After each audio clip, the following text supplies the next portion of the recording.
O Liberdade de Opinião agora vai até Brasília. Nós vamos conversar com o jornalista Alexandre Garcia. Alexandre, bom dia, boa quarta-feira, hein? Fala, Colombo. Estou pronto aqui para a nossa conversa. Vamos lá, então. O nosso primeiro assunto, Alexandre, é o seguinte: é ainda a repercussão do anúncio feito ontem pelo presidente da República, Jair Bolsonaro, da desistência de criar o programa Renda Brasil, segundo ele, até o final do mandato. O nosso analista, na capital federal, aí em Brasília, Igor Gadelha, trouxe hoje a informação de que o ministro Paulo Guedes estava no gabinete do presidente da República, Jair Bolsonaro, no momento em que o presidente gravou aquele vídeo, depois publicado em redes sociais, anunciando que havia desistido daquele programa do Renda Brasil.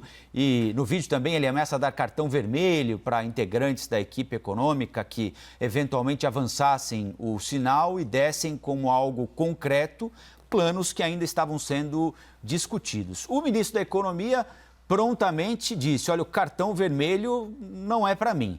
O fato é que o presidente Bolsonaro não gostou daquelas propostas que surgiram, muito menos de vê-las estampadas nos jornais, como o vídeo deixou evidente ontem. Uma das propostas, inclusive, sugeria o congelamento das aposentadorias. Nós vamos ouvir aqui um trecho do que disse, então, depois do vídeo do presidente, o ministro Paulo Guedes. Então, a reação do presidente é uma reação política correta. E quem falar, se a mídia toda está dizendo que eu quero tirar dinheiro dos pobres, dar para os mais pobres, eu vou dar minha resposta em alto e bom som. Olha aí, pessoal, não vou tirar dinheiro do pobre. Pronto, acabou, não tem mais Renda Brasil. E levantou um cartão vermelho. O cartão vermelho não foi para mim, esclarecendo todo mundo. O presidente fala que eu não entendo de política e ele mesmo fala que ele não entende de economia. O ministro da Economia, o presidente diz que ele não entende nada de política. Parece que eu não entendo mesmo, mas eu confio na intuição política do presidente. Bom, o cartão vermelho foi para um integrante da equipe, não para o chefe da equipe econômica, para o técnico da equipe econômica, digamos assim, para o ministro da Economia. Mas não sobra pelo menos um cartão amarelo para o ministro Paulo Guedes por ter deixado esse assunto vazar de uma maneira que desagradou tanto o presidente da República, Alexandre? Só se ele amarrasse lá, amordaçasse, né? Botasse uma mordaça atrás da máscara do secretário especial da Fazenda, né? Mas eu até acho que eles viram a CNN uma hora antes, né? Porque eu disse isso ontem, né? Isso aqui, olha, parece brincadeira o que está sendo feito, né? Eu cheguei a dizer que era o pecadilho da inconfidência.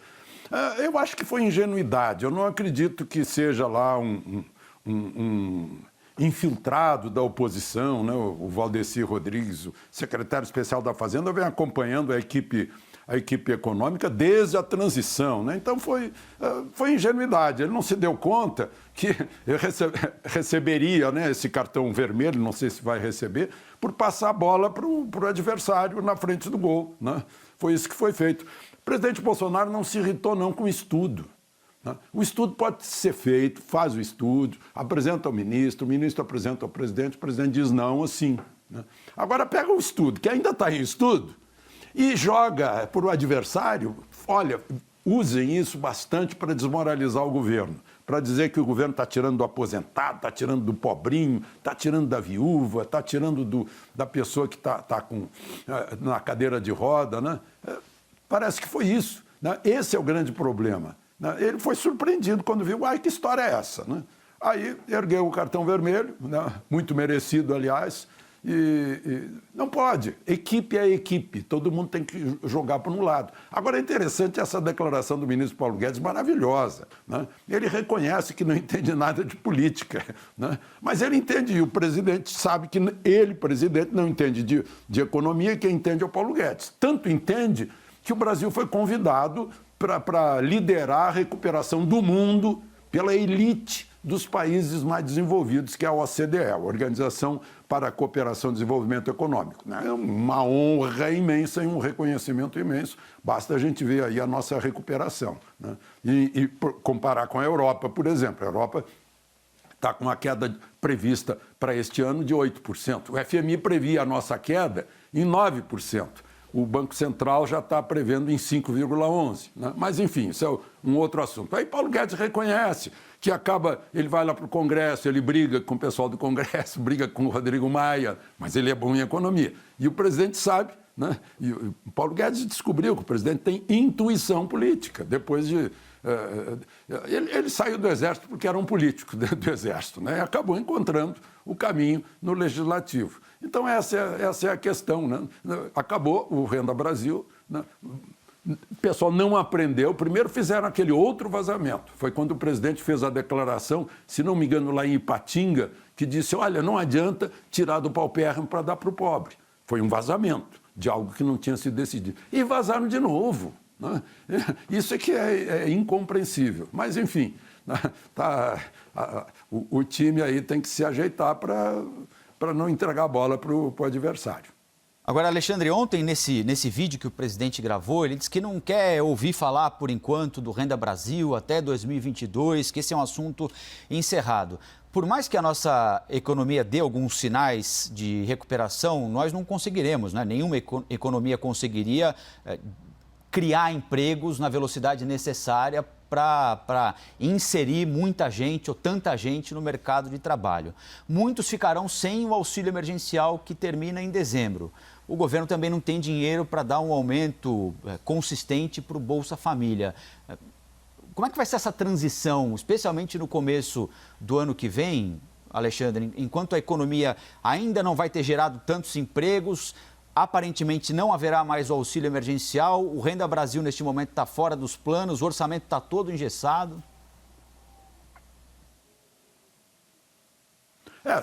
Se a gente imaginar que a economia não vai criar, né, aí o problema é um.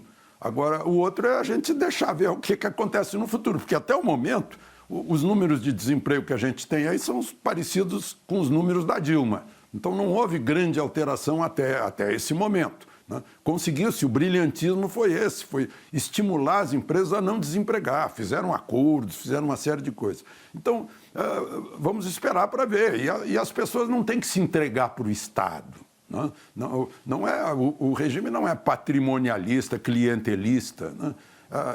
É um regime de risco. Né? Todo mundo corre o risco. Né? Então, as pessoas têm que reagir também, não podem ficar passivas. Né? A cidadania tem que ser ativa, inclusive na cobrança do governo, na crítica ao governo, né? na escolha do bom representante. Né? Mas também não pode, vou ficar esperando aqui para ver se alguém me dá alguma coisa. Tem que haver essa reação.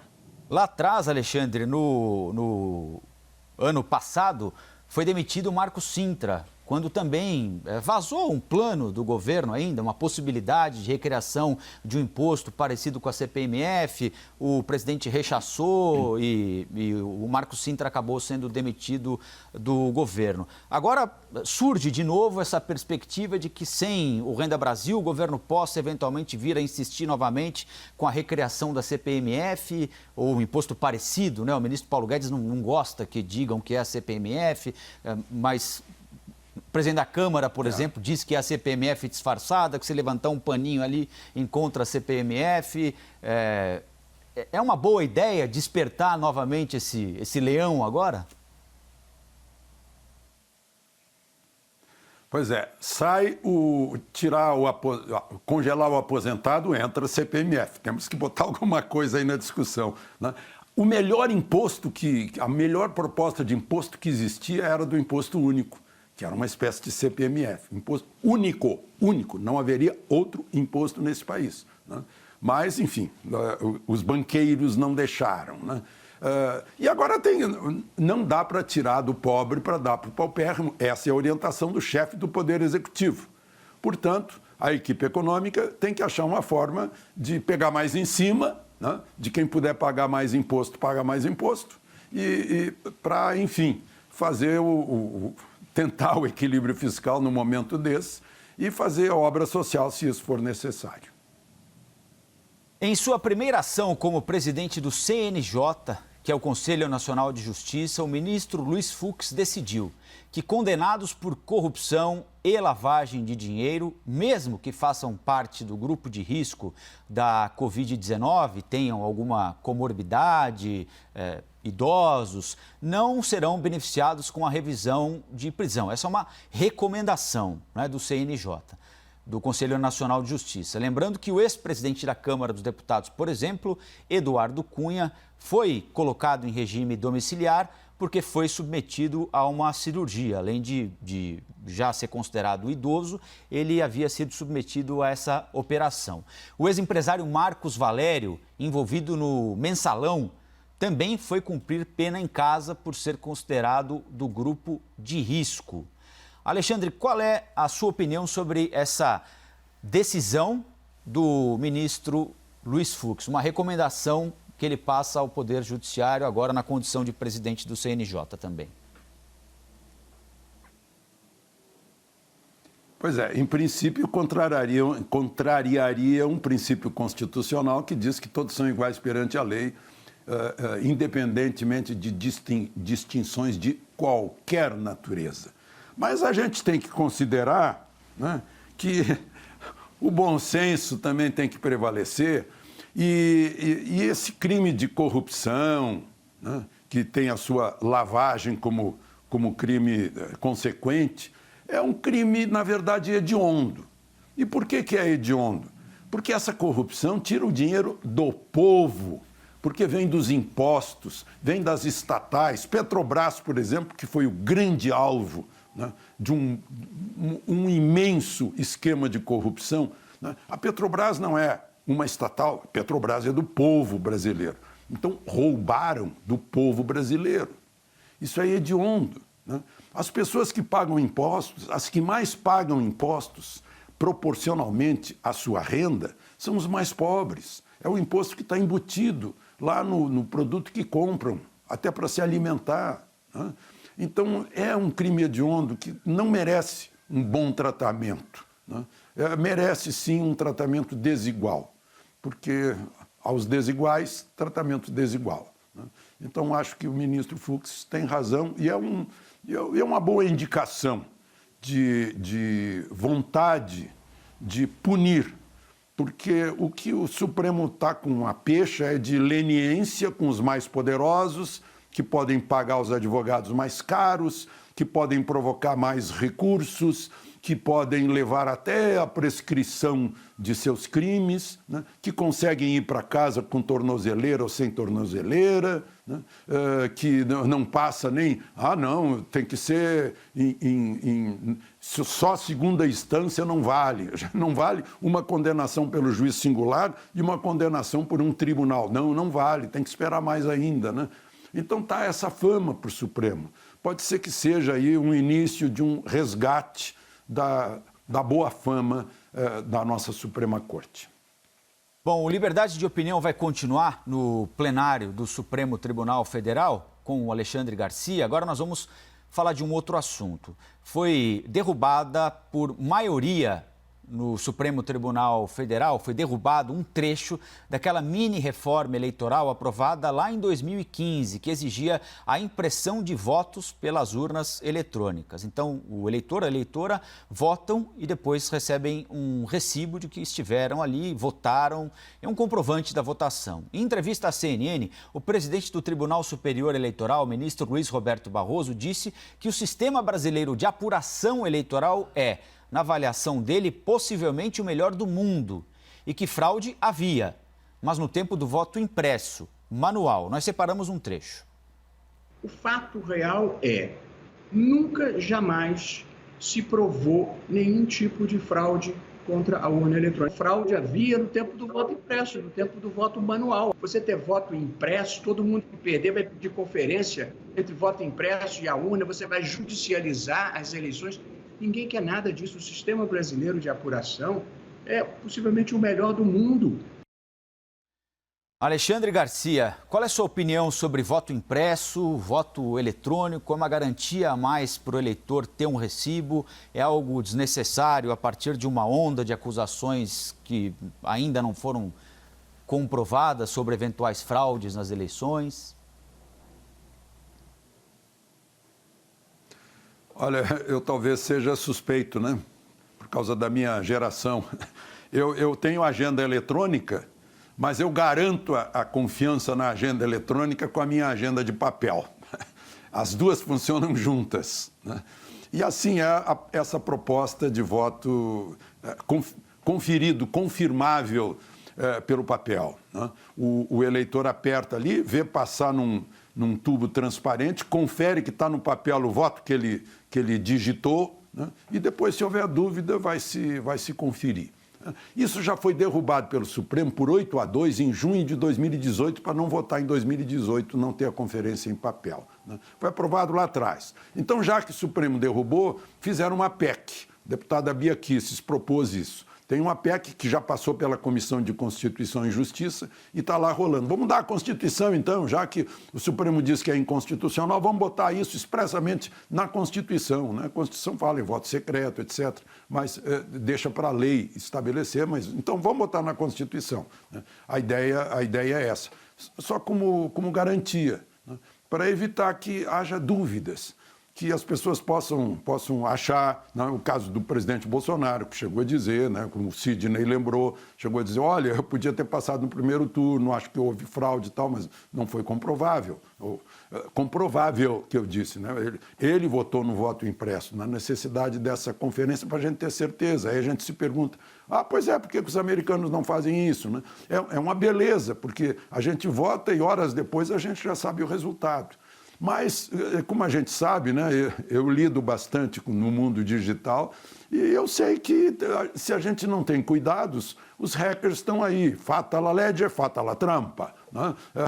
Na medida em que se faz o antivírus, alguém já consegue passar por cima, né? E continua estudando. São jovens de cabeça já, parece que já são neurônios e bytes e terabytes lá dentro, né? Então, eu acharia que, para a gente confiar mesmo, né, o votinho impresso ali para confirmar. Dá o resultado, se houver algum problema, confere. Vamos falar sobre educação agora aqui no Liberdade de Opinião, porque o Ministério da Educação divulgou o IDEB, o Índice de Desenvolvimento da Educação Básica. Apesar do índice do ensino médio ter melhorado, só o estado de Goiás atingiu a meta, agora em 2019, no ano passado. O Brasil, como um todo, não alcançou a meta de 5 pontos, que era a meta estabelecida para este ano. A média brasileira, se nós levarmos em consideração as escolas públicas e privadas, foi de 4,2. Ainda assim, por causa da melhora, o Ministério da Educação comemorou o resultado, porque desde 2011 esse índice estava praticamente estagnado. Alexandre, mesmo com essa melhora, depois de alguns anos de estagnação, até quando nós vamos noticiar que a nossa educação é de baixa qualidade? Lembrando que até as escolas particulares tiveram resultados ruins, né? No estado de São Paulo, por exemplo, o resultado das escolas particulares também foi muito ruim, viu, Alexandre? Sim, nessa pandemia, né, faz 200 dias que estamos sem aula, né? E as escolas particulares acabam acompanhando as escolas públicas, porque o sindicato dos professores não pode aumentar a diferença. Onde é que se viu a escola particular reabrir e não reabrir a escola pública? Professor que não quer reabrir a escola, né? Então, agora, eu estou com um livrinho aqui, né? Artigo 13 da Constituição diz o seguinte: a língua portuguesa é o idioma oficial da República Federativa do Brasil. No entanto, pobre língua portuguesa inculta e bela, és a um tempo esplendor e sepultura, né? É do Olavo Bilac, né? Essa poesia. Gente, a gente olha a língua portuguesa usada por aí, meu Deus do céu, onde é que está a falha? Uma é falta de leitura, claro que não dá vocabulário para as pessoas. Aí as pessoas usam um palavrão desse tamanho quando poderiam usar um palavrinho. Eu vejo, né? Eu não visualizo, né? Eu ofereço, eu não disponibilizo. Mas é tempo que se precisa para encontrar a palavra seguinte. A pessoa não consegue terminar uma frase. Então, estão muito ruins em português. Eu vejo gente com curso superior que não sabe fazer uma regra de 3 simples. Eu não estou falando de uma regra de 3 composta, né? Regrinha, né? Aritmética. não sabe fazer uma conta de cabeça, é a calculadorazinha. Então, está falho, sim, né? O ministro da Educação disse que vai falar com os secretários de Educação, falar com os prefeitos e tal, porque essa área é lá dos estados e municípios, né? Essa condição. E a gente viu aí, se destacaram, encontraram a meta Pernambuco e Goiás, né? O Rio Grande do Sul ficou fora, foi o único estado que ficou fora lá numa dos anos iniciais do ensino médio. E nos anos finais do ensino médio, do ensino fundamental, só atingiram o Amazonas, Distrito Federal, Goiás, Ceará, Pernambuco e Piauí, né? E a meta em 10 pontos era 5, a meta era de mediocridade. Então, onde é que a gente vai parar nessa áurea mediocridade que a gente está se envolvendo? Sem educação não há salvação, sem ensino não há salvação, a gente não tem futuro. Você me falou, Colombo, há pouco, até quando? Eu não sei até quando, eu sei que é a longo prazo, pelo jeito. Se ainda estamos perdendo 200 dias esse ano, eu falei aqui que a Amazonas se destacou, está lá nos anos finais. A Amazonas faz mais de mês que já reabriu as escolas, e as escolas estão lá funcionando, né? O que há? Quer dizer que pode reabrir aula de dança, pode reabrir academia de ginástica, pode todo mundo ir para a praia, mas não pode reabrir escola, que é a atividade mais essencial que existe num país, né? Então, meu Deus do céu, vamos sacudir. Olha, eu conheço um pai, que bom que eu conheço esse pai, que é professor.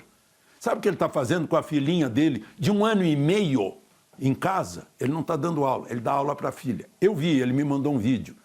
A filha identifica pelo mapa o nome dos países do mundo. Ele diz, onde é que está a Tailândia? Ela vai lá e aponta a Tailândia. Ela já identificou todas as letras do alfabeto. Ela já consegue fazer pequenas somas. 1 ano e meio. O pai está ensinando em casa, mas nem todos os pais são professores, né? Ou seja, ele quer um futuro brilhante para essa menina, né? Se nós, pais, quisermos futuro brilhante para os nossos filhos, ainda que as escolas estejam fechadas, a gente tem que estimular o aprendizado em casa. Porque eu citei aqui um sobrinho meu que é professor, ele não está dando aula, né? Porque na periferia onde ele dá aula, ninguém tem o telefone celular para manter o contato com o professor e com o currículo escolar, né? Isso é uma tragédia presente e futura. Alexandre, boa quarta-feira e até amanhã, hein? Até amanhã.